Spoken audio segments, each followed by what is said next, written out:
आपको क्या लगता है मैंने हिम्मत हार ली? बिल्कुल भी नहीं। आप भी जानते हैं कि रास्ते में रुकावटें तो आती हैं, लेकिन मुझे उनका डटकर सामना करना होगा। बस मंजिल पर नजर टिका कर रखनी होगी, हर मसला हल हो जाएगा। वो तो ठीक है, लेकिन तुम्हें कल ही आना होगा। मैंने किशोर से बात कर ली, अगर अब उसने कोई हंगामा किया। नहीं फूफा जान, इसकी जरूरत नहीं है। अब बस मैं भी यही चाहती हूँ कि मैं किचन अलग ही कर लूँ।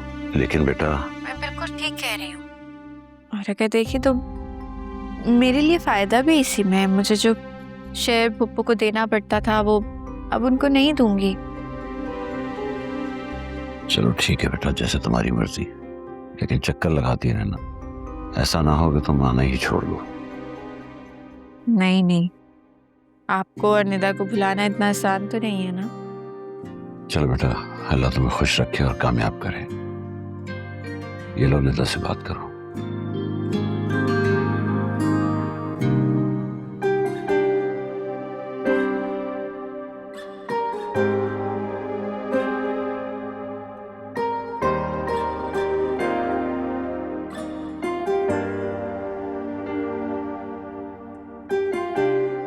तैयबा, मेहरीन कहाँ है? जी वो किचन में एनी मैडम के लिए सूप बना रही हैं।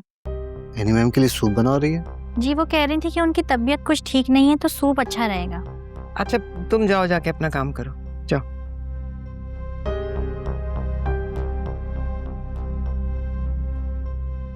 तो क्या बात हुई जावियार से?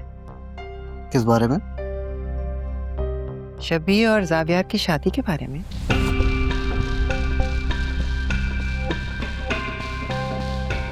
भाभी, मैं जानता हूँ कि मैंने आपको ज़बान दी थी, लेकिन ये सही वक्त नहीं है। बिलीव मी, अगर जावियार से इस वक्त मैंने ज़रा सा भी तज़किरा किया इस बात का तो वो एनी को लेकर इस्लामाबाद चला जाएगा। ये तो वो किसी भी वक्त कर सकता है, और हम सारी जिंदगी डरते रहेंगे कि कहीं वो जाने की धमकी ना दे दे। मैं जानती हूँ ये तुम एनी के लिए कर रहे हो। ऐसी बात नहीं है भाभी, मैं सही मौका देके बात करूँगा, लेकिन शबी की इद्दत भी पूरी हो लेने दें।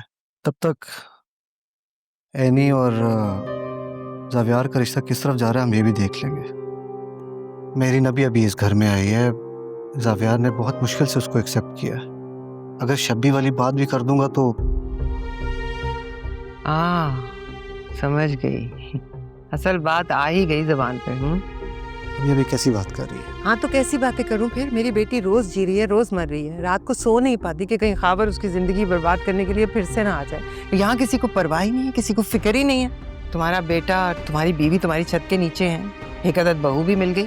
तुम अपनी फैमिली के साथ एंजॉय करना चाहते हो, हम लोग तो खामखा में ही तुम्हारे सर पर सवार हैं। अभी प्लीज ऐसे मत कहें, आप जानती हैं कि आप मेरे लिए क्या है। तो फिर साबित करो, क्योंकि मुझे भी अपने बच्चों के लिए वैसी ही खुशी चाहिए, वैसी ही जिंदगी चाहिए जैसी जावियार जी रहा है। उससे कम पर बात नहीं बनेगी।